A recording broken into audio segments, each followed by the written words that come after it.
not only making headlines in GE15, but also grabbed our attention in GE14. We are talking about our host today, Tian Chua. Hi, hello. Independent Batu MP. Independent Batu candidate, in fact, contesting to become an MP. So, thank you so much for coming for today's show. Yeah, thank you. Tian, I would like to, say that you are a well-known reformist in PKR. You are a face of PKR. You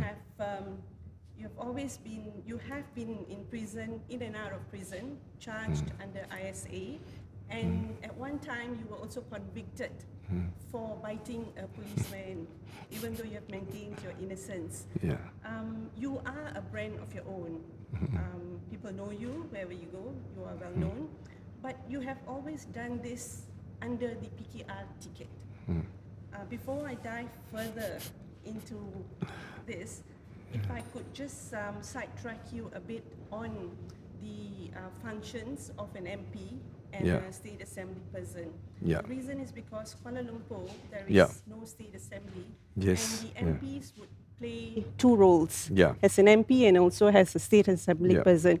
If you can take us through the roles of an MP and state assembly person, and what is the difference between these two? Yeah, if you could. Okay. Actually, in essence, by right, state assembly and the MPs are legislator, right? Somehow our systems didn't work so well in that we have a third layer of government, which is the local council. In fact, I want to correct you is in the sense that in Kuala Lumpur, Federal Territory, you're merging the three layers into one. So MPs, we don't have a state assembly, which by right it should be the management of the Dewan Bandaraya, DBKL. Then you have the councillor, which is doing all the infra problems, your side street, your road problems, and the drain and lighting. These are councillor. So as an MP in Wilayah Persekutuan, actually you have to do from the top legislative level all the way up to the urban councillor function. So what is it like doubling as an adun? How do you handle the pressures of being an MP and also dealing with nitty-gritty of what your voters want? I think this is a great challenge for Wilayah Persekutuan and Kuala Lumpur, and also the voters are very demanding. Voters are tend to be more well aware about services that they deserve. In Kuala Lumpur also, people, payer demand the services that they have paid to the council. So these are things are quite demanding for an MP, and the MP basically have to juggle between the basic demand of the people in terms of infra and others, to all the way that we have to be able to participate and articulate the issues, to deliver the issues in Parliament. I start with the most essential level, where people think that in Kuala Lumpur they always have problems in terms of livelihoods, in terms of infra, and so on and so forth. When I first started as an MP, my position is somehow quite different. I represent the people who vote for me, the consumer, the people who are being marginalized, to speak with the authority, and I'm bringing out their issues and demanding change. But as time go on, we extend our network, extend our relationships. I think I see myself also has changed in the role of more or less MP is a facilitator. Beside from just demanding the local authority to do something for the people, we are also start to understand how the local authority function, especially the BKL. So then we can provide solution by bringing the two sides reconcile each other in making the PKR function better. At the same time, we benefit the people. So over the year, we have seen the what's it called, the town council, the Kuala Lumpur city council has been more and more receptive. I must say, yeah, of course, a lot of people still complain about the efficiency and so on and so forth, but we have seen a much more responsive Kuala Lumpur Municipality Council nowadays, and that MP has to play a very important role, so he can do the same thing. In terms of policy as well, beside we are just protesting about services that we don't get, MPs could also take proactive role, take on to all the stakeholders, the business community, the consumer, the residents, these developers, and authorities to come to find common solution where problems that arise, and then we can resolve them. So a lot of them have to do with forward-looking. We plan the development before the residents start to complain about to the developer, you don't get this, you don't get that. And we're also trying to reconcile the two so that both benefit from the development. All right. And you were Batu MP in 2008 and 2013. Yes. And was there any moment that you felt that you wanted to give up? And so which one came first, federal policies or the integrity? I think my vision is to see a democratized and a societies that the people can live harmoniously, and we want to see a government that truly represents the people. Unfortunately, the tickets to Parliament is that we have to do local services. We must be able to gain the trust of the voters in order to come into Parliament. I don't divide my role to say that, okay, I'm a legislator, I only talk about policy, I only talk about the grand strategy, but I could not afford to do this. But hopefully one day, when we reform the system and we keep moving on, and we'll take the burden away, which has to do with municipality issues, the local authority issues, away, and we create maybe elected councillor that can lessen our burden. Sure. Moving on, you have been with the PKR for over 2 decades, and you have known Azmin Ali and also Datuk Sri Anwar Ibrahim. Yeah. Who were you close with? Why? And what is the difference between these two men? I think to say who is closer to each other, that sort of question is like you're closer to your wife or your mother. So I think that is not really a fair for either way. And I think we have to understand that PKR leaders, the friendships and their bond grew through common struggle. We've gone through hard time together. All three of us have been to prison. We have been fighting for our belief, and we pay prices for what we stand for. So, for me, the division that eventually separate everyone to different way is a tragic one. But sometimes in political process, every individuals have to make their own choice, which direction they want to go. I always respect Anwar as someone who has a vision for the country. He has been struggling consistently. So I still think that if you put on table who are qualified currently, recommended by various blocs, who will be most qualified, I think he's one of the most qualified person to be the Prime Minister. Of course, all of us have to lay down the ground for future. I hope one day we are not limited to only a few choices, and we should have a variety of choices of younger leaders emerge that could be the Prime Minister candidates. I just touched a bit of on Azmin, and yes, we were friends. In the party, we sometimes on the same side, sometimes we argue. It is unfair to say that I'm his faction, but we have working relation. PKR's faction is always transient, right? In different issues, we take different position. So I cannot deny that we have a good working relationship when we were in the party. But I have my own different position when he chose to leave the party, the Keadilan. I choose to stay, and I still believe that we need a multiracial party that can represent all Malaysian to struggle for the future. So why is there a perception that you are Azmin's man?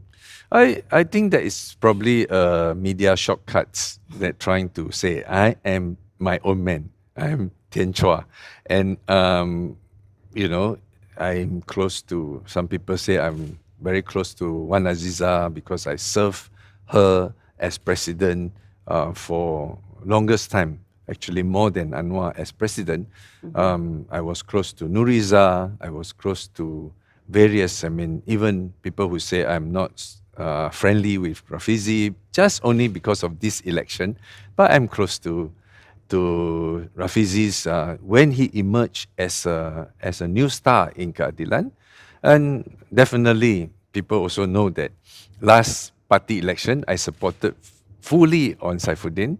I supported him during the Lunas election, and we were friends. So I think one day when history records all these events, they will still remember our friendships, and we all have contributed to this struggle.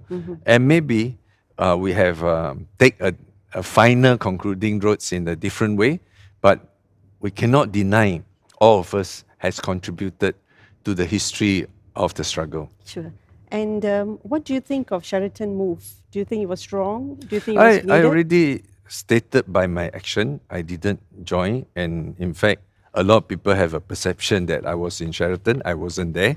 So there was, in the morning, there was supposed to be a press conference made by the Bersatu leaders, whether they stay or they will leave Pakatan. I was there just to find out what was the final conclusion of Bersatu. When I found out that with Mahathir insistent, they will not leave Pakatan, I left the hotel. In the evening, there was a dinner which I wasn't known about that. I wasn't a part of it. So I think it is quite unfair to continue to spin the story that I was part of the Sheraton's move. Okay. So now moving on to your own move. You declared as you are now an independent candidate for Batu. Why did you make this move? What are you hoping to pass? What kind of message are you hoping to pass? Are you hoping that PKR will take you back when you win Batu? I think that's, there are too many questions here. I think first of all, I have already said, when last GE 14, I told the people to support a candidate that nobody knows, right? I told them that not to worry, I will be continue to serve you despite I'm not an MP. And I will come back once I am qualified. Okay. So I think that's the promise that I gave to the Batu people. And they trusted me and they voted overwhelmingly. I mean, if you look at the last election, 65% of the voters voted for the independent candidates that I recommended. So for the last 4 years, for 5 years, I think he has an opportunity to show to the public his performance and his services, and let them judge whether he fulfilled the wishes of the people. From my side, there were a lot of a lot of what's that called core, and also the entire team of those teams that have won the election for the incumbent candidates feel that I have to fulfill my undertaking to the people. I have to provide the people the choice that I promised to them, and I think that is only fair in democracy when the people want an option and they shouldn't be denied. And for me, it's a difficult choice. I'm in the dilemma as being a person that believe in reforms, believe in change. I believe that instrument needed, such as party, coalitions, and those structure are important. But at the same time, we also have a higher calling, which is the demand from the people, the call of the people. So in between party regulation and the people, I side with the demand of the people. Sure. And you had to endorse Prabhakaran as the candidate for under PKR ticket because your application was rejected by Election Last Commission. election, yes. In GE14. So did Prabhakaran keep up to your standards? I think if before the elections, I will say it because that will be allowing him rooms for improvement, or we can to defend himself. I think now in the election, it means that Parliament is dissolved. The people who hold the judgment is not going to be me anymore, because I think the voters in Batu will have to make a decision whether his performance is up to standard or not. Whether he's up to my standard or not, I think that is a separate issue. And I mean, it's not my style to campaign in saying that people are not as good as me. I think they are all may be good in their own way, and let's each of the candidate present to the voters their own records, their own sincerity, and how much they can perform. Then the voters will make the best choice to be their representative. Can you run us through why do you think you were not selected in Batu under PKR? After all, you were a well-known face in Actually, I wanted to GE50. go beyond that discussion anymore, because the chips are down, the whistles blown, and we are all running, and we have to face the people. I think whatever reason the party have chosen, I'm not questioning. And I also accept that every party will have problem when they announce their list. Nobody will be totally happy. I don't want to dwell on this anymore. The key issues now, I still want to go back, is that we present to the people what we are and let the people choose who should be the best to represent them. Do you feel that PKR voters would support you this time under independent ticket? There is a question, quite interesting question now. I would say GE 15, there is no fixed voters. I don't know who are PKR voters. I don't know who are PN voters, who are Barisan Nasional voters. There is a major migration of voters from one place to another. So now the whole thing has been dissolved. We really shouldn't start to treat people as they are block voters. Okay. I mean, every individuals make their conscientious decision. And as candidate, we appeal to every individuals on their conscience, on their decision. And I think voters doesn't like to be treated that they are blocked for PH, or they are blocked for PAS or for Barisan Nasional. I think we enter into an era that people are mature enough and wise enough to make decisions for themselves and for this country. Sure. Batu seems to be like a hot seat, really hot seat, with 10 candidates. Right.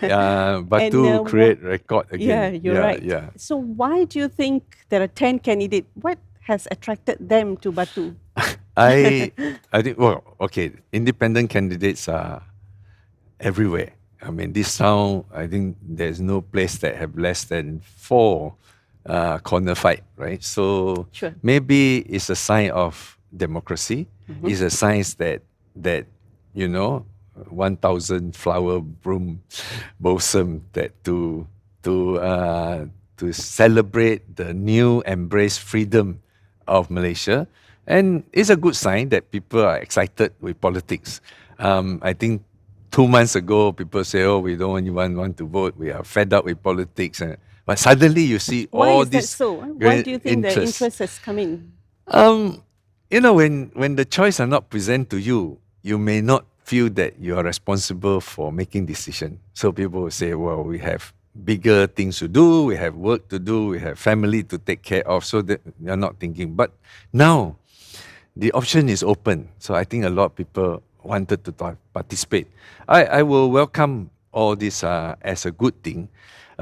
Maybe the only reason is why Batu has more, because previously in the last election, Batu is a unique place where throughout the whole Semenanjung, that's the only place that when there is a grand trend of block versus block, BM versus PH, and to some extent PAS, you have an independent won, right? So maybe everyone think that this is a place that every independent can try their luck. Yeah. So, on the voters' side, what do Batu voters want? Batu represent a very interesting demography. Almost half of the population were Malay, 1/3 of it Chinese, and Indian probably about slightly less than 20%. So if you look at it, this is a mini Malaysia. So Batu seat need to be represented by a Malaysian that have the vision for the whole country. So and we need people who can speak that's not biased to any communities and will be able to maintain harmonies and maintain the society continue to interact. So I think that's the interesting part, that Batu people want an MP that are non-biased, MP that can understand each of the communities and also to facilitate continuous dialogue, interactions, and cultural exchange in a harmonious way. Right. So, what is your manifesto for Batu voters? You would be announcing soon, I suppose. I think I broad will brush, be. what would it be? I will be announcing it probably sometimes early next week. I would say broadly now, we are confronted with multiple crises, and the problem is more than winning seats, become government. I would say broadly 3 aspects of it. One is in the rain. Now we see, everywhere is red alerts, and we're having election in a situations of floods and raining season. We should take this as a reminder that we are having the planet is facing a major cosmic disaster, right? With carbon emissions not controlled, we look at floods become serious. Of course, in the local level, they come and say, "Can we deepen the river? Can we try to build the drain and all these things?" Which I have to do, and I have to address it through working with DBKL and developer. But bigger issues need to be in place in government. Climate action should be a priority. So I think that is something that I would want to raise as well. And we need to look into technology. We need to digitization. How do we resolve these climate issues and to reduce carbon emission, to have more efficient delivering system? So that's one big block. Second block that I think is quite crucial is in the post-COVID social protection, right? We are all just starting. And I think the blind belief that increasing OPR will be solving inflation problem, that is really wrongly target. I mean, we are creating higher in business costs, problem for middle class, etc., etc. So the country need to look into social protection. Malaysia also entering into another crisis, aging society. We really have to start thinking about social insurance for the private sectors, whether they can get we can give some token as a support, as old age pension, unemployment assistance, small and medium businesses and micro businesses. How do we facilitate them? Purely by just talking about tax cut and controlling chicken price is not going to solve the problem. So social protection should be an important agenda. The third one, of course, something that I've been associated with, people already see, that cannot be more, we cannot, what is it called, lessen any priority, which is issue about good governance, corruption, issues of wastage, issue of government that is not transparent, issue of processes of tenders are continue to be opaque and things like that. These are the issues that I've been bringing out and people have been associating it. But I put it as something that consistently has to be in our agenda. So I would say these are the three broad things. Lastly, I will have something quite separate, which is purely on how I've envisaged Batu development. That one is more, I will give some details in the due time. Sure. But I think the urban planning, urban restructuring have require forward looking. We are not just coming there and when some tower built out and the residents say, well, why is it blocking my view and all the things, and we protest about it. But we have to look forward how we can transform Batu into a vibrant economic centers and also at the same time a peaceful homeland, what's it called, home ground communities for everybody. Anwar seems to be disappointed with your move to run as an independent. So what do you want to tell him about the move? I say repeatedly, I understand as a executive officer of the party, he is obliged to follow the party regulation, and I understand that he expressed his disappointment. Yes, I acknowledge that. I don't expect as a party president openly say that the party rules can be violated. Our friendships built on struggle. We over the years we have differences.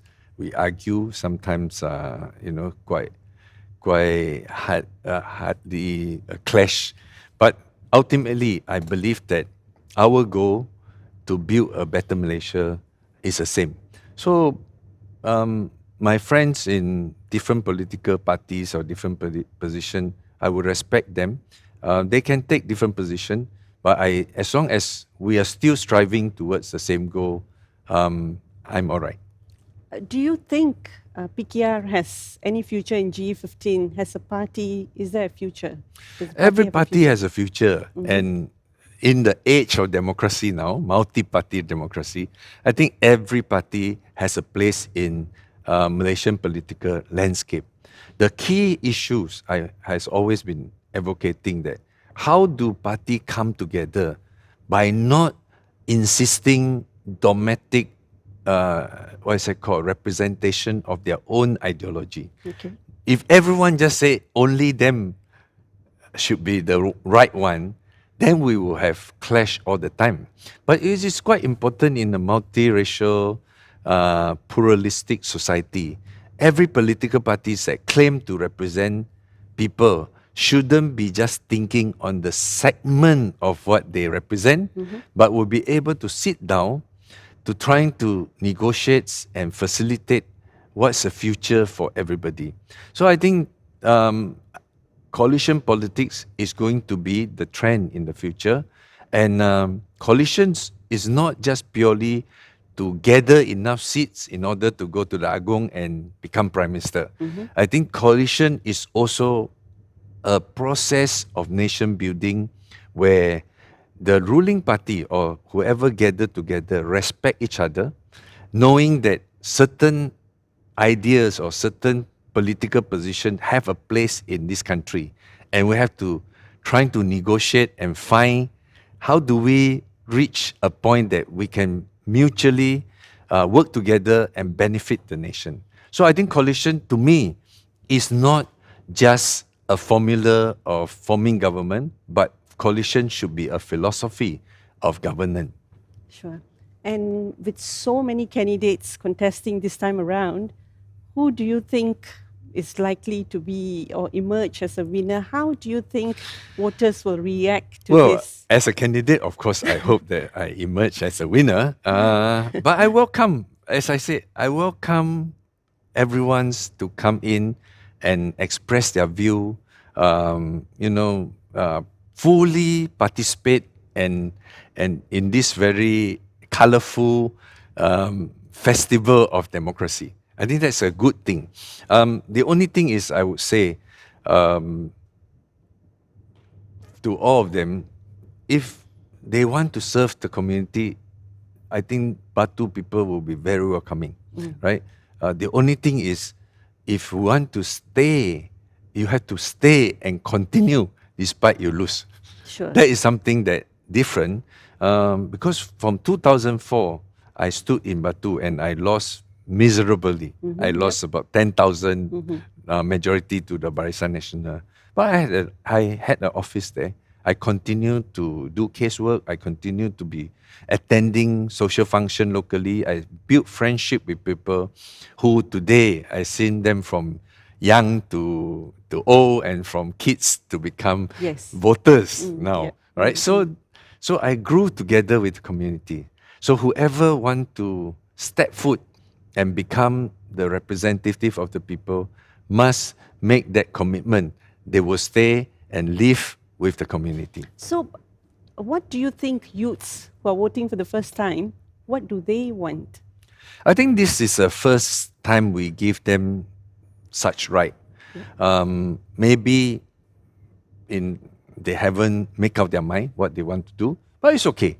I advocate that young people will have the responsibility, will start to embrace or what's it called, and take out the burden of responsibility in politics when they are given the rights. There will only be responsibility after freedom. If you give them that freedom, they will be responsible to that. A lot of time in the past, we're always trying to limit their freedom because we're worried that they abuse the freedom irresponsibility. So I go the other way around. You give the young people such freedom, they will start Google what party to choose. They will start going to find out which candidates is more suitable to what they are liking. Maybe first round, too short, they haven't got to know. But as time goes, younger people will start to be more and more political aware, and they have means to find out. And that's a good thing. And I'm very hopeful that this process will eventually make our Malaysian politics a lot more matured and a lot more vibrant. And I look forward for all these young people to actively participate in politics. Sure. There has also been calls by some PKR members for you to withdraw from your contest, contesting in Batu. Would you withdraw? I think that the theory of that is it will be splitting votes. And I don't think the vote will be split because the main bulk of the votes, which I have, advised to vote for Prava last round, they will have to make a decision. If Prava is very good, I think they will stay voting with Prava, right? If they think that I'm the suitable person to represent them, they'll vote for me. The issues of splitting vote that causing Pakatan to lose didn't emerge because the same group of people were going to make the decision. And if you go by the prediction of what's it called, of PKR and PH, that they are aiming that they are close to near to 100 seats or 90 over seats. Well, Batu is only one of the seats. And in my view, I would want to make sure that Batu do not fall into our opponent's hands. Sure. Right? And it is the other Pakatan candidates' job to make sure that the seats that they are contesting do not fall into the enemy's hand. Can you tell our viewers what is Tian Chua all about? Your personality, more about you. What do you believe in? What do you want? I think it's hard to say, to describe myself. You're I a brand think of your own, so people would like to know more. Yeah. I would only say that I'm lucky enough to enter this very interesting historical juncture. Then there was no turning back for me because I could have, just like any overseas returning student, I get a jobs and do my own works, and maybe in my free time I will comment, I will become a good citizen to choose the right political party to represent us, etc., etc. Unfortunately, I was drawn into the front line, and I'm now on the bus. I can't. I think I always use this description. If you are in an unfamiliar city, like if you're traveling in Prague or somewhere like Sofia or whatever place, you ride on the bus and you realize that you can't find your destination. It's better to let the bus reach the final destination, and then we make an evaluation. So I think I haven't reached my final destination. I still dream to see a free Malaysia, a Malaysia that is progressive and economically vibrant. Our very rich cultural heritage of all the community will become integrated to be part of this asset of this nation. So that's my grand vision. I mean, how much I can reach there, I do not know. I try my best and to do whatever I can to achieve that goal. Thank you. Thank you so much for joining us for Fireside Chat, and wishing you all the best. Thank you. Thank you so much. Thank you for joining us. Yeah. Thank you for watching us today at Fireside Chat, and don't forget to follow Sinar Daily on all social media platforms. If you have missed this episode, subscribe to our YouTube channel to watch our previous episodes of our talk shows. Thank you so much again. Thank you, Waib. Thank you. Okay.